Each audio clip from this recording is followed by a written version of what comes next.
Hello guys, আসসালামু আলাইকুম। কেমন আছেন সবাই? This is me Anamika and welcome back to my YouTube channel. তো আজকে সকালে বসে বসে অনেক বোর হচ্ছিলাম, ভাবলাম কোথাও ঘুরতে যাওয়া দরকার। তারপর ঝটপট রেডি হয়ে চলে গেলাম বাইরে। হাতে সময় খুব কম ছিল, তারপরও মেকআপ আর শাড়ি পরতে পরতে আমার অনেক লেট হয়ে যায়। তার জন্য আর আমি ভিডিও করতে পারিনি, তার জন্য কিছু পিক দিয়ে দিচ্ছি, আপনারা দেখে নিন।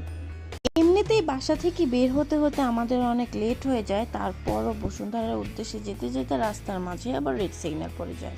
এইটা যদি আমার সাথে না হয় তাহলে আর কার সাথে হবে বলেন? যাক, এইটা কোনো প্রবলেম না। প্রবলেম হচ্ছে আমি এখন রাস্তার মধ্যে বসে বসে বোর হচ্ছি। তারপরও আবার একটু লজ্জাও করছিল, কারণ আশেপাশে যত বাইকাররা ছিল সবাই আমার দিকে চেয়েছিল ড্যাব ড্যাব করে। আমি মনে মনে বলতেছিলাম, আল্লাহ, আমি এত সুন্দর, আমাকে এইভাবে দেখতেছে। যাই হোক, তারপর আমরা চলে আসলাম বসুন্ধরার ভিতরে।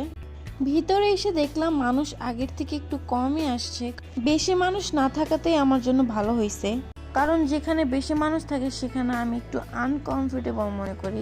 তারপর চলে যাচ্ছি উপরে। উপরে যেতে যেতে আমার একটা জিনিস মনে পড়ে যায়। প্রথমবার যখন আমি এরকম লিফটে উঠি, তখন লিফটে পাড়া দেওয়ার সাথে সাথে আমার পা চলে যাচ্ছে, বাট আমি যাচ্ছি না। এই জিনিসটা দেখে আমি হাসতে হাসতে পাগল হয়ে গেছি।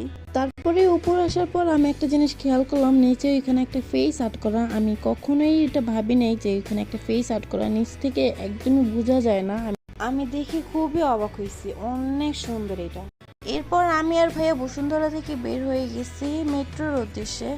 বাট আমাদের লাকটা খুবই খারাপ ছিল, কারণ রাত 8টার পরে মেট্রো বন্ধ হয়ে যায়। আমাদের একটুও খেয়াল ছিল না যে রাত 8টার বেশি বেজে গেছে।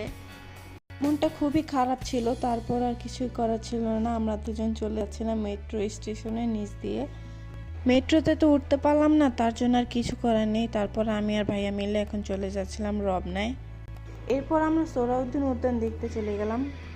টাওয়ারটা দেখতে অনেক সুন্দর। এটাতে যখন রাতের সময় আলো জ্বালানো হয় তখন এটার আলোতে পুরো আকাশটাই আলোকিত হয়ে যায়, একদম আকাশটা ফর্সা হয়ে যায় এটার আলোতে।